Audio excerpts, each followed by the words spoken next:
But last Christmas, it was just mid-lockdown. Obviously, with 2 days we could see our family. So it was Boxing Day, and I've got a really big family. So not being able to see them was like quite hard. And it was Boxing Day, Christmas Day being a bit rubbish because I've only seen half of them, and it was just a bit depressing. So we all went to my grandma's. We had a really nice day. We played some games. Everyone was, a good time. And then, they were all running around having a laugh.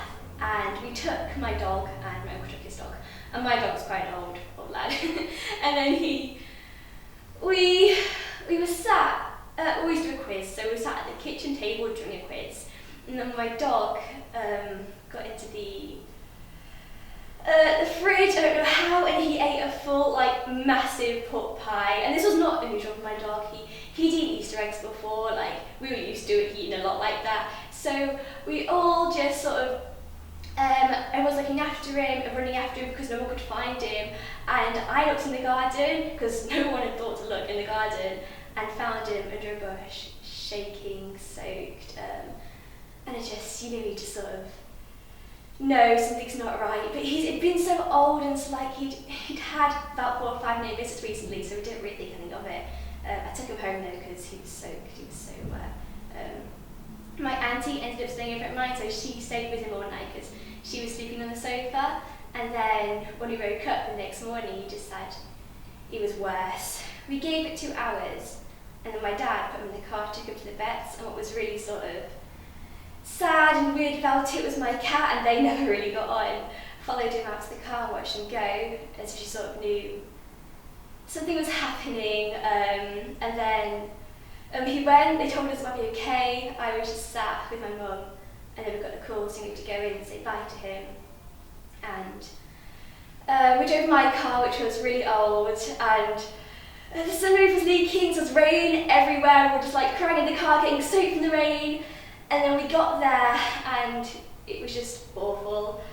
I'd never seen my dad cry. I saw my dad cry, and I've seen him cry even when his granddad died. I didn't see my dad cry, and he sobbed. And then we got back, and we all just sat there and cried all night, and it was a really strange experience because you don't think losing an animal can affect you like that, but it really can.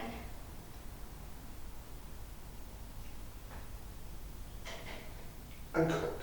I'm going to keep the camera going, and then I'm going to give you your evaluation question, okay? Yeah.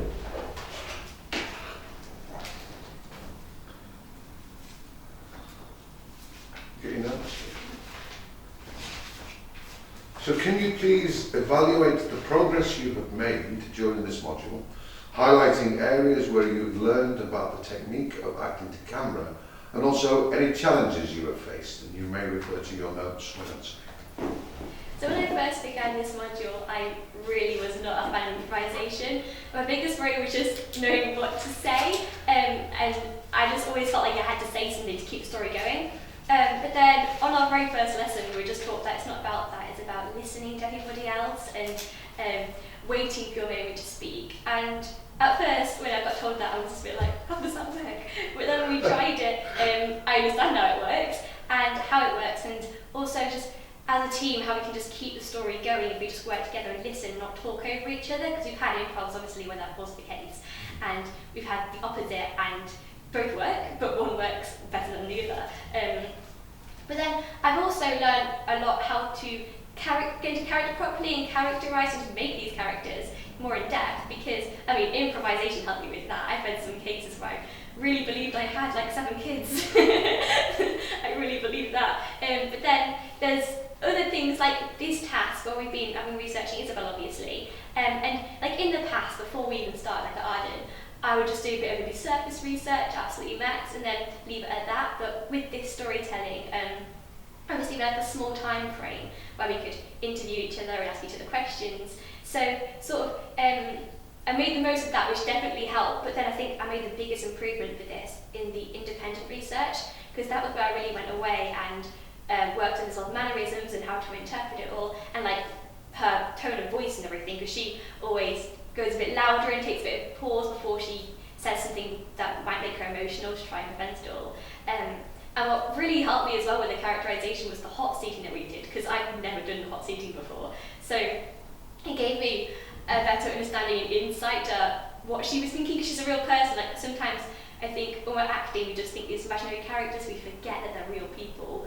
So it was just nice to be able to do a hot seat in front of everybody. And although that was terrifying, it was pretty rewarding, because you finish it and you think, oh, I did that, and you understand the character better and in their thought process and everything.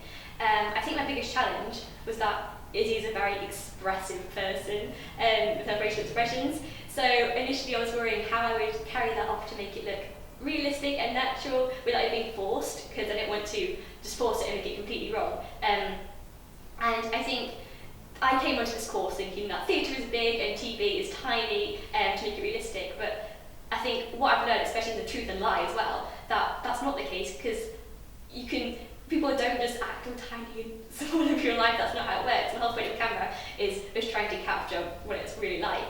And then in truth and lie, people are trying to deceive each other, obviously, so like you make the lies bigger or the truths bigger to make people really delve deep into that. So that's what that taught me. But also I think I had a one-to-one, and I said to you then I was worried about that, like how big and expressive she was, and you said to me that you can do it as big as you like on screen as long as it's not forced and it's genuine and it comes organically. So yeah, I think that helped me, because I went away and worked on all of that to make it more natural. But then I think also, again, that was my biggest improvement with where I was doing independent study, because when we went away and I was going over the lines, it becomes so easy to just recite them, because we've all done that, like since we were tiny, acting, just like reciting lines and thinking of the meaning behind the words, especially when they're like verbatim like they are for this. So having the whole characterization skills that we learned before in the improvisation and everything really helped me with that. And I think I really realised that I was on the way with all the characterization when I was talking to my flatmate, and I sort of realised I had some of Izzy's mannerisms in there, and I was like, this is weird. Like I've been studying it so hard that I felt like I was Isabel for a moment. I had to think about it, and that's when I realised it came naturally. It was more normal to me than forcing it, and I realised that I didn't have to worry about making it too expressive or too big, because it was clearly natural if I was doing it without thinking about it.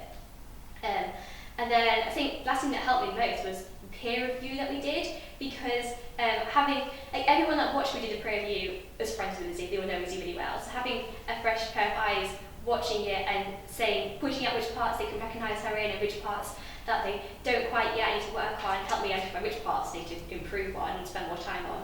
But then watching them perform as well helped me sort of, when they talked about what they were doing in their independent study, gave me ideas on what I can do, because sometimes I think it's hard to get sort of stuck in the part where you're just like, okay, this is what I'm doing to improve, but then you say, what do I need to do? Like, I know what I need to do, but not how to do it. So listening to what they did to improve helped me as well to come more answers. But I think as well, I struggled with Izzy's because it's a very personal story to her. I mean, she loses her dog, but that's a big deal to her. And I haven't had that same situation. So I use a bit of Uta Hagen's substitution on that one, but then also the magic if, because it was basically just imagination based, because I had to sort of make a collage and picture everything and put it all together.